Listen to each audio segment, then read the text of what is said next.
Quand on commence la musculation, une question revient sans cesse, faut-il soulever lourd ou léger pour prendre du muscle? Certains jurent que seul le lourd construit du muscle, d'autres disent que le léger avec beaucoup de répétitions est la meilleure solution. La vérité, comme souvent, se situe entre les deux, et tout dépend de ton objectif, de ton niveau et de la manière dont tu t'entraînes. Pour bien comprendre, il faut d'abord savoir ce qui fait réellement grossir un muscle.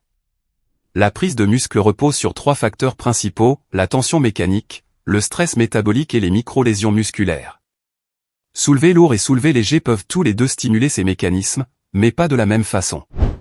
Soulever lourd, c'est généralement travailler avec des charges élevées et peu de répétitions, souvent entre 3 et 6 reps. Ce type de travail crée une forte tension mécanique sur le muscle et sollicite énormément le système nerveux.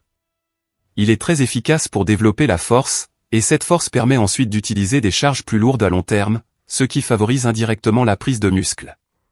Cependant, le travail lourd demande une technique irréprochable et une récupération suffisante. Mal utilisé, il augmente le risque de blessure.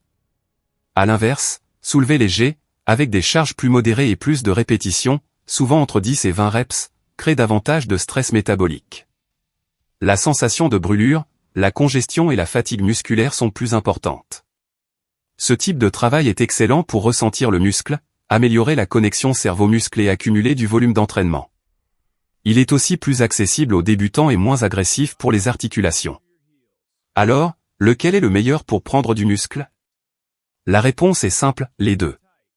Les études et l'expérience sur le terrain montrent que l'hypertrophie musculaire peut être obtenue avec des charges lourdes ou légères. Condition que les séries soient effectuées proches de l'échec musculaire. Ce n'est pas seulement le poids sur la barre qui compte, mais l'intensité réelle de l'effort. Pour un pratiquant débutant, il est souvent préférable de commencer avec des charges modérées. Cela permet d'apprendre les mouvements, de renforcer les tendons et d'éviter les blessures. À ce stade, la progression vient rapidement, même sans soulever très lourd. La priorité doit être la technique et la régularité. Pour un pratiquant intermédiaire ou avancé, la meilleure stratégie est de combiner les deux approches. Utiliser des charges lourdes sur les exercices polyarticulaires comme le squat, le développé couché ou le soulevé de terre pour construire la force, et des charges plus légères sur les exercices d'isolation pour accumuler du volume et maximiser la congestion. Cette combinaison permet une stimulation complète du muscle.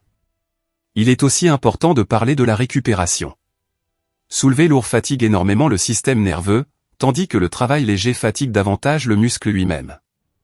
Si tu ne récupères pas correctement, que tu manques de sommeil ou que ton alimentation est insuffisante, même le meilleur programme ne donnera pas de résultat.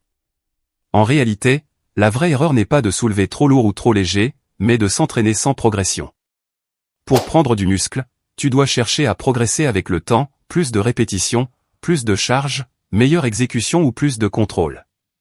C'est cette progression continue qui force le muscle à s'adapter et à grossir. Pour conclure, soulever lourd développe la force et la tension mécanique, soulever léger développe l'endurance musculaire et le stress métabolique. Les deux sont efficaces pour prendre du muscle s'ils sont bien utilisés. La clé est d'adapter ta charge à ton niveau, de t'entraîner proche de l'échec et de rester constant sur le long terme.